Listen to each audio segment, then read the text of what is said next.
Tuh, 2, 3, ada mulai aja langsung. Halo, selamat sore. Saya Nick. Saya akan menjelaskan tentang training dan juga tujuannya. Yang pertama, apa itu training? Training adalah usaha pengembangan keterampilan yang dilakukan pada manusia untuk mencapai standar tertentu. Dalam prosesnya, orang yang mengikuti training akan diberikan berbagai instruksi dan arah praktik untuk mampu pada berada level yang diharapkan. Dan tujuan dari training yaitu, pertama, memastikan tim memiliki kinerja yang efektif sebagaimana sudah disinggung. Training pada umumnya diberikan pada karyawan baru tanpa memberikan pada pendatang baru, kinerja perusahaan bisa jadi terganggu. Dan yang kedua, mengembangkan kinerja tim untuk naik pada level tertentu. Training juga bisa dilakukan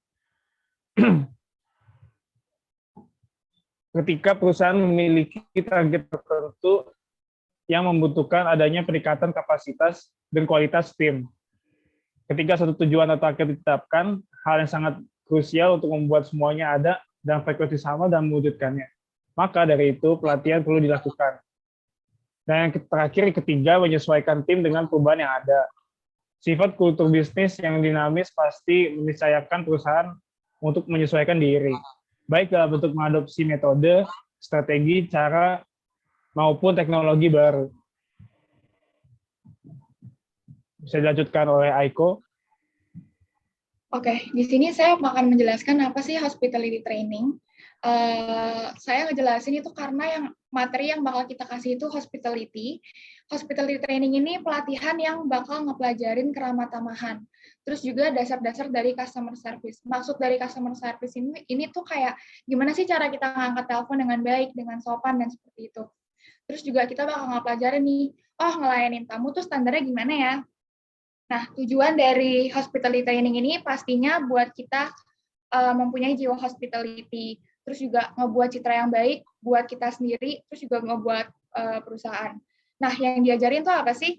Yang diajarin tuh cara beretika, bersopan santun, terus juga berpakaian dan berpenampilan tuh gimana. Terus juga yang terakhir berkomunikasi dengan ramah, yang nantinya itu bakal ngebuat perusahaan atau karyawan itu bakal berkembang dengan cepat. Terima kasih. Oke, baik, saya akan melanjutkan. Sini saya akan melanjutkan tentang tugas dan tanggung jawab dari seorang resepsionis. Resepsionis itu bertanggung jawab menjembatani sebuah informasi antara manajemen perusahaan dan tamu. Selanjutnya mencatat data tamu yang berkunjung. Data tamu yang berkunjung ini bisa dicatat setiap hari, menerima panggilan melalui telepon, memberikan informasi mengenai perusahaan. Seorang resepsionis harus mengetahui baik itu produk maupun fasilitas dari sebuah perusahaan tersebut.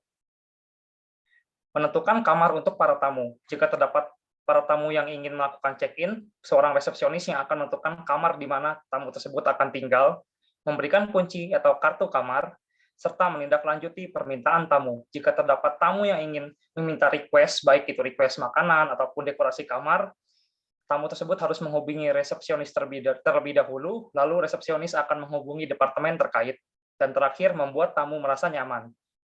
Oke, bisa dilanjut.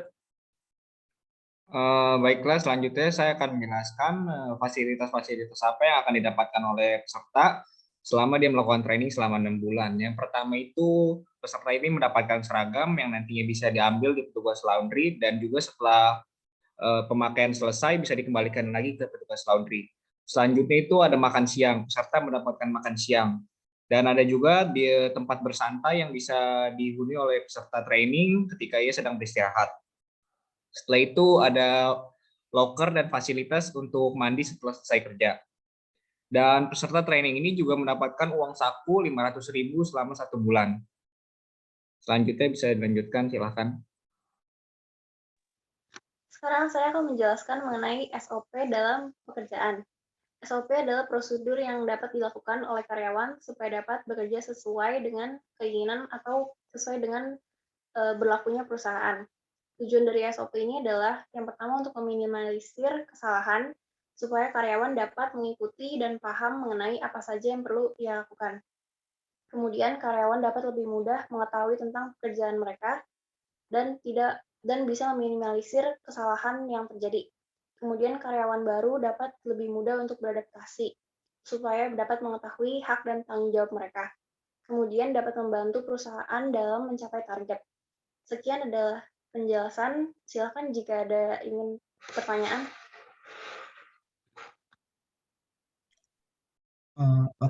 Saya ingin bertanya, bagaimana sistem libur dari hotel ini? Apakah 2 hari dalam seminggu atau 1 hari dalam seminggu? Terima kasih.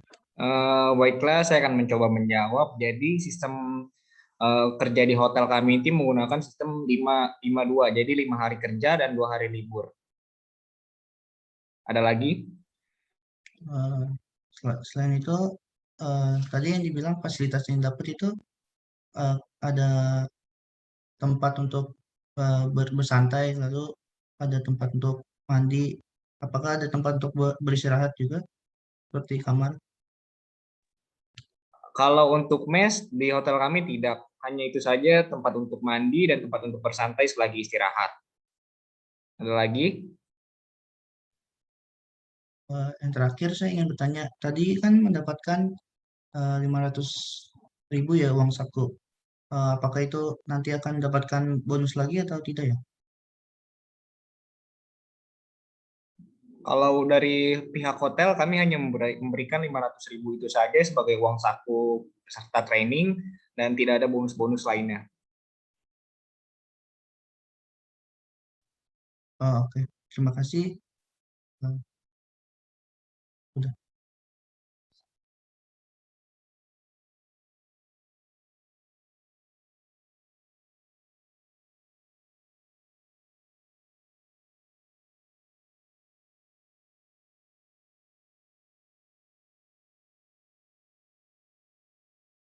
Baiklah, jika sudah tidak ada yang ditanyakan, sekian sesi pelatihan training dari kami. Terima kasih sudah berpartisipasi.